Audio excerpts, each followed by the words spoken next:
Hey hippies, welcome back. It's Courtney Shavante. I'm here with another bangin' resin tutorial. This one's gonna be for an adorable baby door sign. I made this for my little cousin. I'm welcoming her into the world and congratulating my cousin on his new bundle of joy. So celebrate with us and follow this resin tutorial.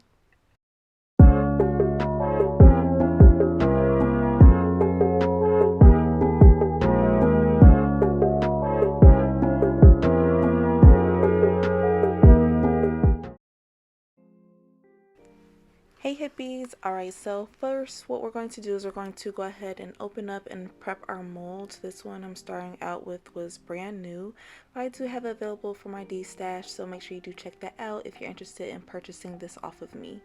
What I'm doing first is I'm going to mix up my resin, and then I just kind of have it put off to the side, and then I have these little individual cups that I'm going to add my mica powder into. This is going to allow me to kind of get my colors together ahead of time, so I'm not fumbling any later. Now first I'm adding a little bit of glow powder too. That's what that red one is. I'm going to be mixing it in with my purple just to create this like lavender purple color, and the other cup I'm just going to make it a white color. So yeah, that's kind of what I got going on there. And then I do have a little bit of the clear that I am reserving. Not a whole lot. I'm just going to use this to kind of add like a bit of a base layer. I'm not concerned with this base layer actually completely covering the base of the mold. I just want to make sure it has a bit for some movement and everything. So yeah, so after I go ahead and add that clear into my mold, what I'm going to do is I'm mixing up all these colors. I'm making sure that I mix them in really well. You're gonna see me add in this white alcohol ink. It's a nice pigmented one, so it makes it this opaque color to kind of mix in with that metallic look that the mica powder gives us. I really like what it does with the white.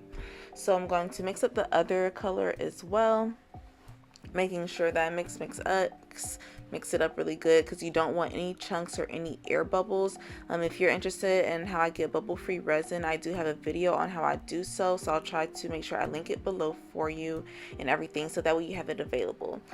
Alright, so after I finish mixing that in, I'm going to go ahead and add in some of my glitter mixes. These are my handmade glitter mixers that I have available on my Etsy shop. I'm going to mix that into this purple color. Once I have that mixed in, what I'm going to do is I'm going to go ahead and start pouring both of these colors on in, and I'm just kind of randomizing it, but you do want to make sure that that purple is mixed up really well, so that way the glitter that's in it isn't just kind of sinking to the bottom. Scrape out these cups to go ahead and get all of your resin out. Get all of your resin out. You don't want to leave any behind. And as you're filling this, you don't want to completely fill this mold. You want to fill it to about half away with this first layer, about halfway to 3/4, somewhere between there. Alright, so after that we're just going to swirl it around a bit just to create a little bit of texture, dimension. Spray your alcohol to remove any bubbles, and then we're going to allow this to cure, hippies.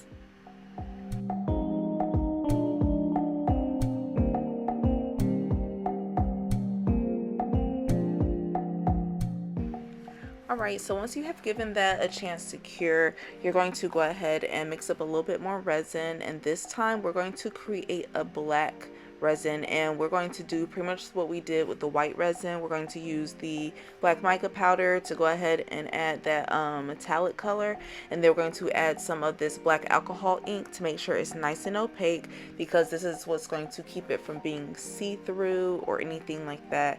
Mix everything in really well, and you're going to create a nice smooth layer. I'm starting with pouring half of it in and just kind of manipulating that, moving it around, getting around all the edges and stuff so no bubbles get trapped. And then I just go ahead and pour the rest, scrape at that cup to get all of it out. Make sure you get all of your resin out, and then spray some alcohol to release the bubbles. Make sure this is nice and even, because this is going to be our final back layer, and then we're going to allow this to cure as well.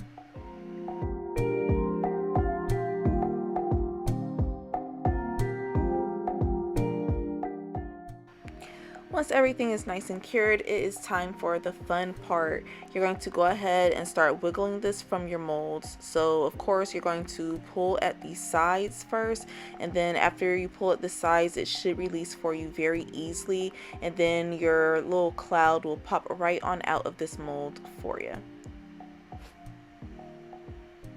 Alright, so this is what we have here starting out. I'm just going to move this off to the side, and then from here we can go ahead and get started on the decals that we are going to be adding to the front of this. Now, in order to add the decals and everything, I'm going to be using my Cricut, and I'm using some permanent vinyl as well.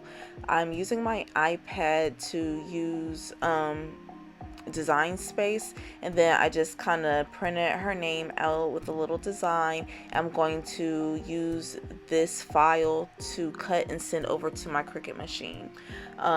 Yeah. I hope that makes sense. I do suggest you are already, you know, kind of familiar with the Cricut machine and everything, so you know what to do. I don't have a tutorial on how to, you know, cut vinyl. There are plenty out there, but if you guys are interested in one from me and need that, feel free to let me know in the comments below, and I'll be more than happy to see what I can do for you and everything. Alright, so yeah, just go ahead and allow that to cut.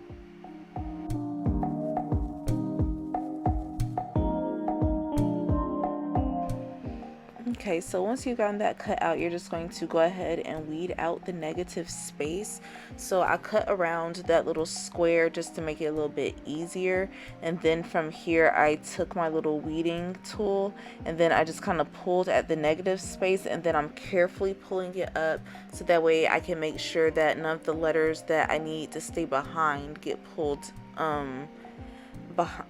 with the negative space, just because it's, you know, I kind of want to even transfer, and it makes it a lot harder and more difficult to make it as perfect as I would like it to be. So yeah, just try to be careful and pull slowly, and then just go ahead and weed out all the tiny little bits that are left behind and get those out of there.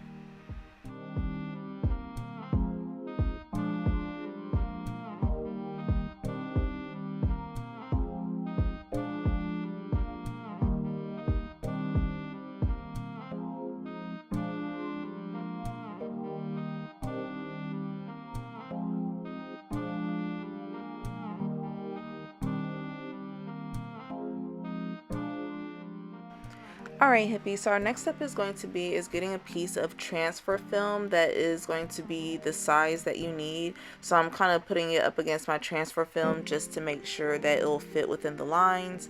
And then I'm going to take my transfer film and place it evenly over the letters that I want to transfer over onto my cloud. So I'm just going to make sure it's lined up how I want it in the center and press it down. I'm going to take this little squeegee thingy that I have here. I'm not sure exactly what that's called. I think it's called a squeegee. I'm not sure. But I'm going to basically just kind of press up against the vinyl, because I want it to transfer over onto the transfer film.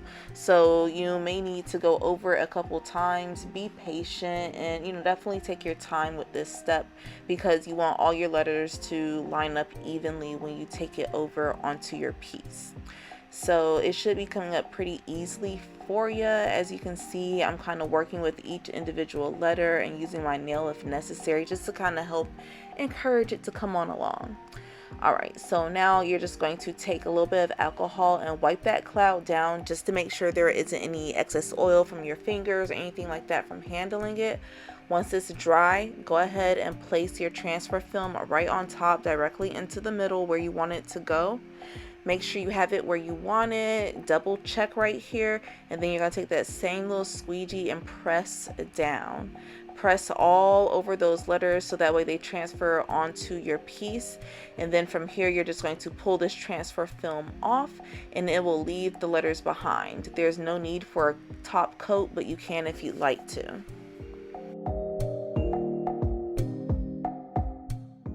Alright, so what I'm doing next is I'm going to take this pearl chain that I have here. I'm going to go ahead and just kind of use my hot glue gun to glue these all over across the sides. I'm just going to take this chain all the way across around each side, and I'm taking my time, making sure I do a little bit at a time to make sure I have each link placed, and going around these corners very carefully, and you know, just work slowly because this chain is heavy and you don't want it to pull off of the glue. After you're you know, you finish gluing everything on, you're just going to allow this to sit for a bit as well.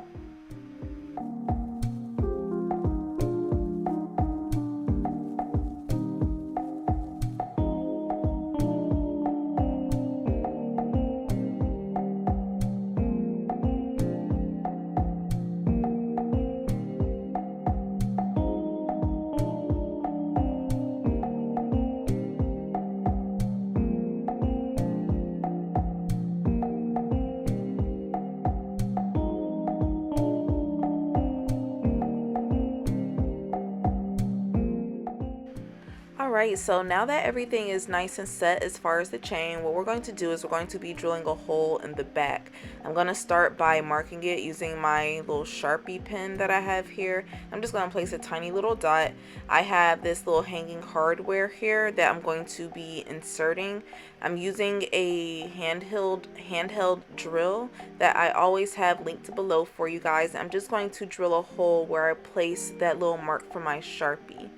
From here, I'm going to take a paper towel and just kind of clear off this excess dust, because you know that's we don't have anything to do with that. We don't need that. We don't need it at all. So we're just going to clean that up here so that way it doesn't, you know, scratch anything or get in our way. After that, we're going to take our screw. What's this called? Our screwdriver. Oh my gosh. Okay, so we're gonna take our screwdriver and we're going to go ahead and screw this on in. You're gonna make sure it's nice and secure. You want to make sure that drill hole that you put through went through far enough to where you are able to screw this in nice and securely, but without it poking through either. Alright, so ta-da! This is our finished project, and I feel like she is absolutely stunning. I am so in love with how this piece turned out. I'm loving how this glitter looks and how this vinyl looks on here as well. This is the first time I pulled vinyl out onto one of these projects. Like, look at how these colors are swirling together with that metallic white. I love that you can't see through this, so adding that black background was definitely a good idea.